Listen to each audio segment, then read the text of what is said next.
السلام علیکم۔ بہن آئی روز جھگڑا کر کر میرے سسرال آ جاتی۔ اب میرے سسرال والے بھی چڑھنے لگے تھے اور شوہر نے سختی سے منع کیا تھا تو کہ تمہاری بہن یہاں نہ آئے۔ میں اپنی بہن کے گھر گئی تاکہ اس کے شوہر کو سمجھا دوں، لیکن معلوم ہوا پچھلے ہفتے اس کا شوہر دوسرے ملک جا چکا ہے۔ یہ سنتے ہی میں چونک گئی جب اس کی پڑوسن بولی، یہاں روز رات میری بہن سے ملنے ایک لڑکا آتا ہے۔ مجھے بہت غصہ آیا اور میں اندر چھپ گئی تاکہ دیکھ سکوں کون ہے۔ وہ جب بھی مجھ پر قیامت ٹوٹ پڑی کہ میری بہن کا ہاتھ پکڑے وہ شخص کوئی اور نہیں بلکہ میرے گھر کا دروازہ بہت زور سے بج رہا تھا۔ کوئی آندھی طوفان بنے ہوئے تھے۔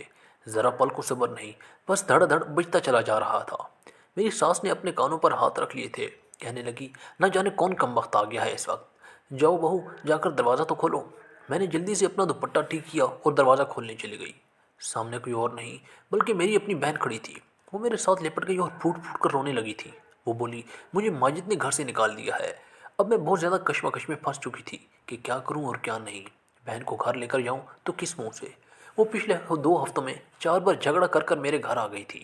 میری ساس کو تو میری بہن تب سے کھٹکنے لگی تھی جب وہ دوسری بار ہمارے گھر آئی تھی۔ انہوں نے صاف صاف کہہ دیا تھا مجھ سے، کہو بہو مہنگائی بہت ہے، اپنی بہن سے کہو اپنے مسئلے مسائل اپنے گھر تک ہی رکھے۔ تب میں کہتی، امی جی ہم دونوں بہنوں کا میکا تو والدین کے انتقال کے بعد اجڑ گیا ہے، اب اس بیچاری کے پاس کوئی ٹھکانہ نہیں، تو پھر وہ ادھر آ جاتی ہے۔ اس کے بعد بھی وہ میرے گھر آئی تھی اور آج 5 بار وہ میرے دروازے پر کھڑی تھی۔ ابھی کل ہی مجھے میرے شوہر نے کہا تھا کہ نازیہ دھیان رکھنا پھر سے تمہاری بہن منہ اٹھائے ہمارے گھر نہ آ جائے۔ وہ روتے ہوئے بولی، باجی مجھے اپنے گھر نہیں آنے دو گی کیا؟ میں سنبھل گئی اور بولی، ہاں چلو، مگر میری ساس سے یہ مت کہنا کہ تم جھگڑا کر کے آئی ہو۔ اس نے اس بات میں سر ہلا دیا تھا۔ میں اسے اپنے کمرے میں لے آئی اور پانی کا گلاس پلایا۔ ابھی وہ آرام سے بیٹھی بھی نہیں تھی کہ میں بولی، چلو میرے ساتھ۔ وہ چونک گئی اور بولی، باجی کہاں لے کر جا رہی ہو؟ میں بولی، نادیہ اچھی جگہ ہے۔ وہ کچھ شش و پنج کا شکار تھی مگر پھر میرے ساتھ چل پڑی۔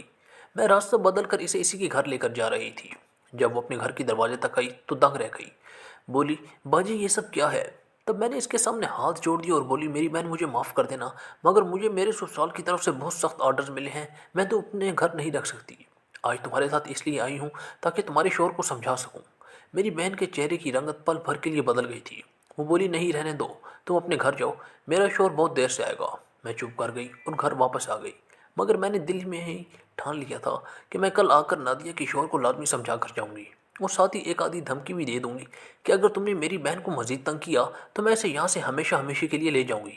خیر، میں گھر واپس آ کر اپنے کام کاج میں مصروف ہو گئی تھی۔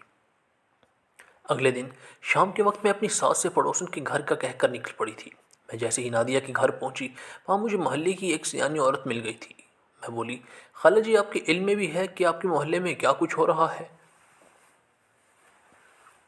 انہوں نے اپنے کانوں کو ہاتھ لگایا اور بولی، توبہ توبہ، پتہ ہے مجھے سب، بس دید و لحاظ کی خاطر چپ ہیں۔ میں بولی، آخر کیوں؟ اگر آپ کی بیٹی کو اس کا شوہر آئے دن گھر سے نکال دیتا تو آپ دید لحاظ کی خاطر چپ رہتی؟ وہ خالہ جی ایک دم چونک گئی تھی، کہنے لگی، تم یہ کیا کہہ رہی ہو؟ میں بولی، اس گھر میں جو مرد رہتا ہے وہ میری بیوی کو بہت مارتا ہے۔ تب وہ خالہ جی ہنس کر بولی، تم بھی خوب کہہ رہی ہو، اس گھر کے مرد تو دبئی گئے ہوئے ہیں، ہفتہ ہو گیا ہے، مگر یہاں جو نادیہ نامی لڑکی رہتی ہے ہر شب اس سے لڑکا ملنے آتا ہے۔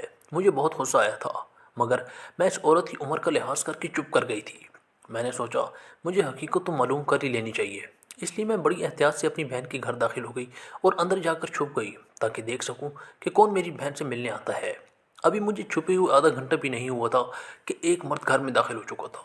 مجھ پر قیامت ٹوٹ پڑی یہ دیکھ کر کہ میری بہن کا ہاتھ پکڑے وہ شخص کوئی اور نہیں بلکہ میرا اپنا شوہر تھا۔ میں ہکا بکا رہ گئی تھی۔ میں جلدی سے ان کے سامنے آ گئی تھی۔ میرا شوہر مجھے دیکھ کر گھبرا گیا تھا۔ جب میری بہن مجھے دیکھ کر مسکرانے لگی وہ بولی، باجی اچھا ہوا آپ نے ہمیں ایک ساتھ دیکھ لیا، اب ہمیں مزید یہ ڈرامہ کرنے کی ضرورت نہیں ہے۔ دراصل میں اپنے شوہر سے نہیں بلکہ آپ کے شوہر سے محبت کرتی تھی، اس لیے بہانے بہانے سے آپ کے گھر آتی تھی۔ حقیقت تو یہ ہے کہ میرے شوہر نے تو کبھی مجھ پر ہاتھ اٹھایا ہی نہیں، میں تو اس سے ملنے کے لیے آیا کرتی تھی۔ نادیہ بڑی ادا سے بولی، اسلم بھائی باجی کو طلاق دے دو تاکہ ہم دونوں شادی کر سکیں۔